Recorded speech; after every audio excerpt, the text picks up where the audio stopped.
Twitch, YouTube. Oh man, it's Sunday after the Mox qualifier, the Showcase Challenge qualifier, whatever you want to call it. The big Season 3 event for Vintage Magic the Gathering on Magic Online. I'm going to give you guys a little background on what that event is, and then I'm going to go through a deck tech. What did I play? Why did I play it? Who was I playing against?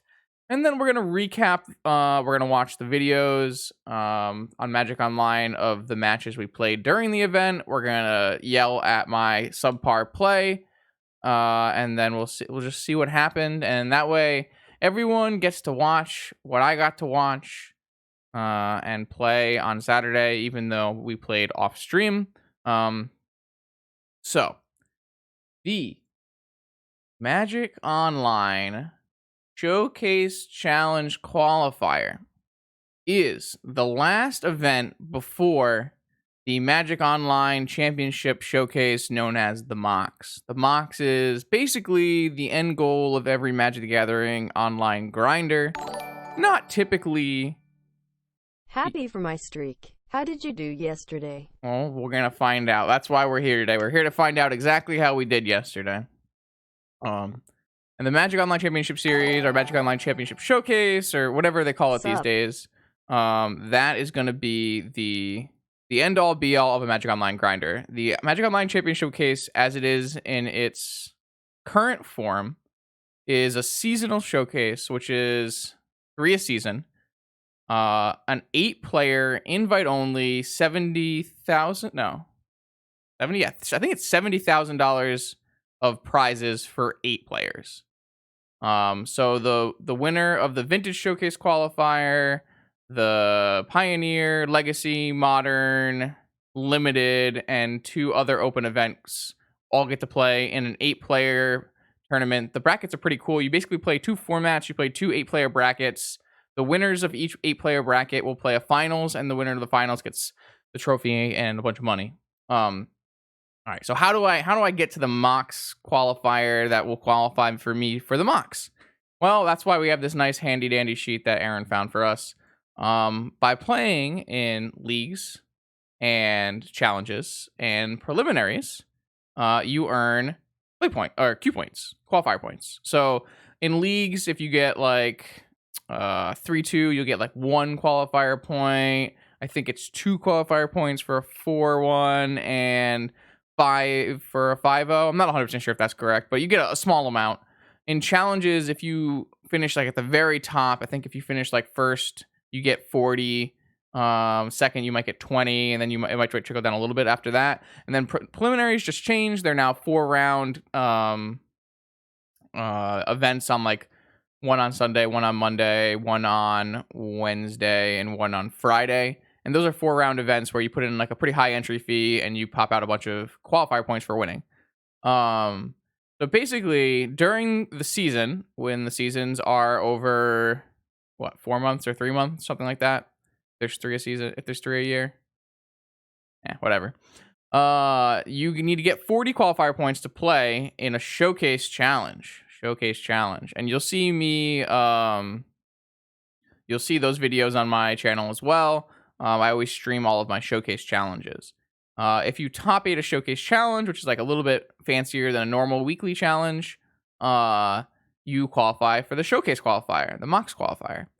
And because there will be a showcase challenge every month, it means there are 3 top 8s worth of showcase challenge competitors who qualify for the showcase qualifier. I did not top 8 any of the showcase challenges this season. This is season 3. However,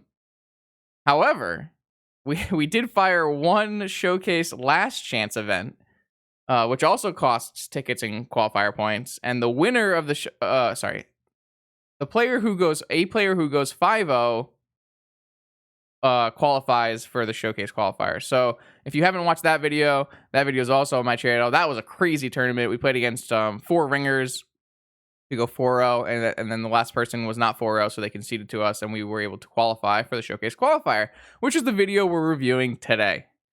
Did it make sense? Was it easy to understand? No, I didn't think so. All right, so now that you now that you're more confused about what the event we played yesterday was, I will show you my sheet. I have a sheet. You probably can't read this. I gotta probably put some kind of background color on here. Oh, that did not really help, huh? Can you read this? Jeez.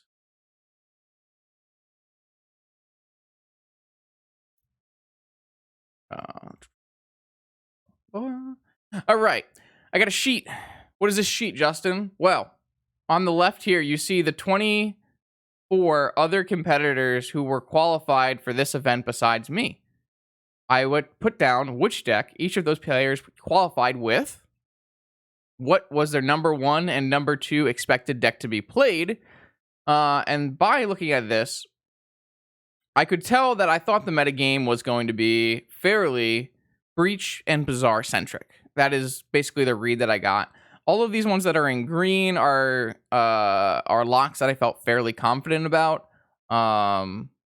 So like I didn't really think QB Turtle was going to play something that wasn't Jeskai. I definitely didn't think that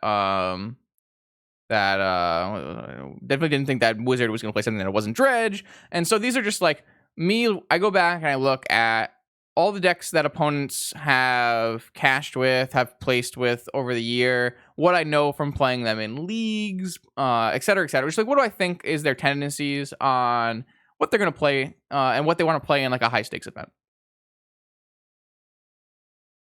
So I didn't even fill out most of the sheet this year. I just saw that looking at the players, like you had a couple like very dedicated Bazaar pilots like Matsugan, Kenji, Laughing Rock. I did think Canister would be probably on Dredge. You have like a bunch of very dedicated Bazaar pilots, and you had a bunch of dedicated blue players. A lot of these blue players have been tending towards Breach, just because Breach is probably the best blue deck, at least recently. And so from there, I use that to decide what deck I would play. And I'll show you that in a second. But I want to show you something that I thought was quite interesting is, of the players that played, of the 24 players, I would say, like, this is still kind of an estimate, but I would say 20 out of the 24 players played within their range. So I would say that of the 24 players that like Discover and, you know, obviously known for playing Doomsday, but plays a decent amount of Breach, pretty likely that they were on Doomsday or Breach. You know, what's another example? Like, Fanoop didn't actually end up playing PO. Fanoop actually ended up playing DPS. I haven't updated this list, so I would consider this not exactly a correct choice, but also not dissimilar in what you do to hate on PO in regards to DPS. My deck actually has a better matchup versus DPS than it does against PO, so it ends up being quite good. But for the most part, people played within their range. Like, I didn't expect to see this player play that. Ravager's pretty similar to Golos, but I put that down as a miss. But if I had like built a deck that was going to be good against Golos, it also was probably going to be pretty good against Ravager. So in general, people played what they would normally play, and that means that if you make a good metagame call pre-tournament, it's going to hold, right? And so what metagame call did we make? Was it PO? No, it actually was not PO this time. Fancy that. The year-long con, as Rafa called it, did not come true. I did not play PO in this tournament, and I guess we'll start there. Justin, why didn't you play PO in this tournament? Well, I don't think you're very good against the Bazaar decks. You're okay. It's not bad. And I don't think you're favored versus the Breach decks. It's not unwinnable, but it's a Pyroblast matchup. It's quite hard. And so there's really no reason for me to bring in a deck that I didn't feel was favored versus the field. And that also like leads me to what I've been trying to tell people recently is that PO just doesn't have winning matchups. PO has like extremely few winning matchups. It's got like Ravager shops, and like maybe a couple others that are close. But if you register PO, you're just setting yourself up for failure. And let's be clear, PO is an incredibly powerful deck. People will continue to register PO, and people will continue to win tournaments with PO. If next weekend PO wins a tournament, I will not be surprised. It is a powerful and well-constructed deck. However, it's not not the best choice, you know? All right, thank you, MTG Names, Fuzz, and Aaron. You're all powerful wizards. I appreciate the support. So now, what did I choose? Well, it shouldn't be a super big surprise to anyone who's been following the tournaments that I've played in recently. I streamed a challenge, and then I played an off-stream preliminary with this deck. While Leyline Helm goes back many years, as Mike Noble pointed out to me, I would probably credit the recent play of this deck to Montolio. I believe that I first saw it when Montolio put it out there. I think this was a couple months ago now. It wasn't super recently. Montolio played it for a little while and then went back to Hollowvine. And the deck was kind of played in a few challenges for like a month or two. It was like 2-3 pilots per challenge. Yeah. It was 2 or 3 pilots per challenge, and then it faded off. I do know that Mark, that's Wamba, right? Not Wambo, but Wamba. Wamba, I know he played it in an Eternal Weekend. That was the list that I started from. Yeah, so what is this deck about? What does this deck do? Why is this deck good? So this deck is a take on the Workshop deck, but instead of being aggro like Ravager or Prison like the Golos stacks deck, it's more of a combo-centric deck. So you're still playing all of the strongest Workshop components, which is Trinispheres, Spheres, Chalices, all the Moxen. You're still playing all the strongest Workshop components and the strongest Workshop lands. Ancient Tomb, Workshop, Strip Mine, Wasteland, Academy. But then that's where you differ. So your main goal, instead of attacking like Ravager or prisoning like the other Golos deck, your main goal is to put down a combo clock. And there's a bunch of different combos in this deck. So the first one that stands out is Leyline of the Void, Helm of Obedience. If you have a Leyline of the Void in play and you activate Helm of Obedience, target opponent, not player, mills cards, and you repeat until X, which is the amount you paid, have been milled, or a creature card is milled. So if you have a Leyline of the Void on your opponent, you will never mill a card, so it just mills over their entire deck. Not the strongest combo in 2020, mostly because it's a high cost, it's an activated ability, blah blah blah blah blah. The main thing that draws me to a combo like this in the current vintage metagame is I get to play main deck Leyline of the Void and it not be too techy. So it's still techy, but it also has synergy with my deck. Whereas if I played this in a deck like Ravager Shops, if I played this in a deck like Eldrazi, it doesn't actually have synergy with my deck. You're just assuming that the Leyline is going to be good enough against your field of opponents. And I didn't like that. Because going into this tournament, obviously we saw this metagame right here. We saw Breach and Bazaar. And I thought, man, this is the perfect tournament to play main deck Leyline of the Void. This is the perfect opportunity. But what is the best Leyline of the Void deck? And I think that I came up with 2 answers. So in like a tier 2 main deck Leyline decks, I liked Ravager and Eldrazi. I thought they were okay. And then in tier 1, I had Dredge with Leyline of the Voids in the main, or Golos combo, Helm combo. And I do think that this deck is quite strong. So I'm going to go over a couple other ones. The next main combo, which I really enjoy, is all of our Dark Depths combos. So if you're familiar with Legacy, Dark Depths has a bunch of ice counters on it. But if you find a way to copy it, the copy won't have any ice counters on it, and it will immediately become a 20/20. The main way you typically do that is you activate a Thespian Stage targeting your Dark Depths. Your Thespian Stage becomes a Dark Depths with no counters on it. You keep the one with no counters on it, and immediately sacks and becomes a 20/20. This deck actually allows you to have one more Dark Depths combo, and that combo is Mirage Mirror. Mirage Mirror is a 3-mana artifact, which can copy artifacts, creatures, lands, or enchantments for 2 mana. So if you have a Mirage Mirror and you have a Dark Depths, you can use your Mirage Mirror to copy the Dark Depths. It becomes a Dark Depths, it becomes a 20/20. Mirage Mirror is also pretty versatile. in the challenge video that I streamed last weekend. I copied Reed Duke's Necropotence, which was quite strong. A common line is for you to copy a sphere resistance on your opponent's turns. Then you're not locked under a sphere, but they're locked under multiple spheres. Another really cool part about Mirage Mirror is you can kind of make hasty 2020 sometimes. So if I have 2 Mirage Mirrors, or if I have a Thespian stage and a Mirage Mirror, I can use one of the combo pieces to make a 2020. And if my Mirage Mirror has been in play since last turn, if I use the Mirage Mirror to copy the 2020 token, my Mirage Mirror is not summoning sick like the 2020 token would be, and I can attack for 20. And then this all kind of comes together with 4 Golos. Golos is an extremely powerful card. Don't get me wrong. I like to make fun of the Golos stack because it doesn't win very fast. But the ability of Golos to find any land card, unlike I think Gosu was talking about Solemn Simulacrum, which only finds basic lands, Golos finds any land card. So it can get you whatever piece you're missing of your Dark Depths combo. It can get you a Tolarian Academy to give you tons of mana. It can get you Wasteland or Strip Mine to attack your opponent.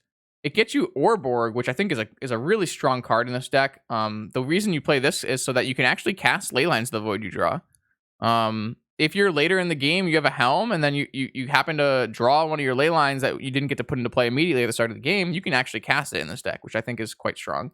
Then you have some more tech lands. You have things like Tabernacle for Dredge and creature decks, and you have Caracas, which if you're trying to play a longer game, you can search up Caracas with Golos and rebounce your Golos and replay it and just like keep playing a Golos every turn. That's a very common line in the Golos stack.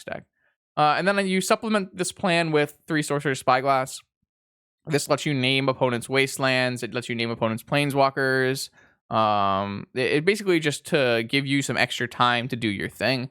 Obviously naming Bazaar.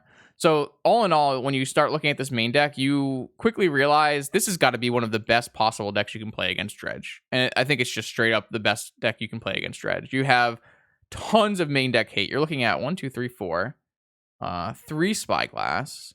And then like spheres are obviously pretty reasonable. And then 5 wasteland effects. You're playing like 12 sideboard cards basically already in the main deck for Dredge, which ends up being like a really favorable matchup. So that's like, and then I think I don't know if I talked about it, but I hinted that I think Leyline of the Void is one of the best possible cards you can be playing against Breach in games 1. I guess in any game really. This may not be true forever. But at least recently, Breach decks have been tending away from Sprite Dragons. Breach decks have been kind of cutting their plan B and going all in on the Breach plan. And when you start going all in on your combo plan, you start making yourself extremely vulnerable to graveyard hate. And I actually think Leyline of the Void is just like the clear best graveyard hate against Breach. And the reason is it's not an artifact. It doesn't get Shattering Spreed. They have very few ways to kill it. Typically, decks are playing 2 Wear Tear on the sideboard of the Breach deck. So that's like their only out to killing a Leyline of the Void. Maybe they might have a Teferi in the main that they could bounce with. But right now, my view was that for this tournament, Breach players did not have enough ways to interact with a main deck Leyline, and it was going to make their life hard. Now, can they beat a main deck Leyline? Yes. They can play Mentor, they can play Teferi. Like, the Breach deck is quite flexible. It's a Xerox deck, so it can do a lot of different things. However, this is going to put you in a good place in a lot of games. Sideboard, because I'm not a Force of Will deck, I just threw 4 Mindbreak Traps. This is for PO, for Doomsday, for... I don't bring them in for Breach, actually. It's mostly for PO, Doomsday, DPS, that kind of thing. Just because our deck is extremely weak to being on the draw versus those kind of decks. Dismember is mostly just for Collector Oof, but sometimes it comes in for different problem creatures. Worm Coil is for the Shops matchup, or sometimes it also comes in the like the Hogak matchup, where you can just play a Worm Coil and it's going to block their whole board and be good enough. And then Crucible is when you're grinding. If your opponent is wastelanding you, you want to have a Crucible, have access to a Crucible. Cage is just an additional graveyard hate. A lot of times, like I actually bring this card in against Breach where it's not great, but it's okay. and I'll just like take out the spyglasses that don't have much targets. You'll see. I'll definitely go over what my sideboard plans were for each matchup as we go through, and then I have a variety of extra Golos targets. I think the Bajuka Bog comes in quite a lot. It's quite strong. Second Tabernacle, obviously, and then I was trying a Blast Zone for this tournament as an additional way to deal with Collector Roof that I could tutor off a Golos. I don't know how good it is. It might not be good enough, but I wasn't super happy with like the Stonecoil Serpents that I had in the board previously, and so we cut them. We'll go through the chat and answer some questions real quick, and then we'll jump into games. I answered Goosoo. Why didn't we play Time Vault? I just couldn't find room for it. I didn't find that the Time Vault was going to be super useful. You do have 4 Mirage Mirrors, which is nice, but I don't like having like another random dead draw. I'm very happy with how this deck is very compact and everything works fairly well together. With the main exception being that like Leyline and Helm don't interact with the rest of the deck as well as I'd like, but you're getting the upside of Leyline of the Void being like lights out in a lot of matchups.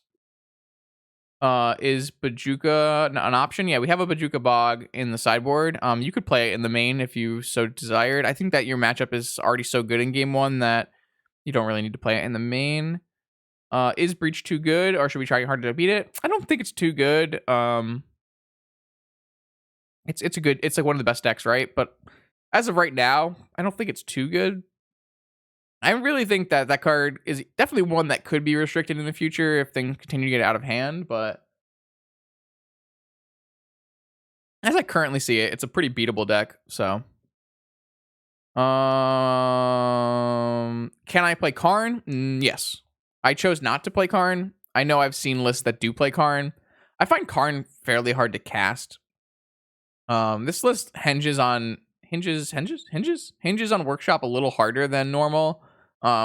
If I played Karn, I feel like I need to include a Mana Vault, which I also don't have. I just didn't feel like I had the space to include Karn. And then I don't like how Karn warps your sideboard too much. Maybe like we don't have to play all the different random card pieces, but I didn't feel like this deck needed Karn. And I also felt like it was kind of hard to cast. Anyone have any additional questions on the list, why we played it, things like that?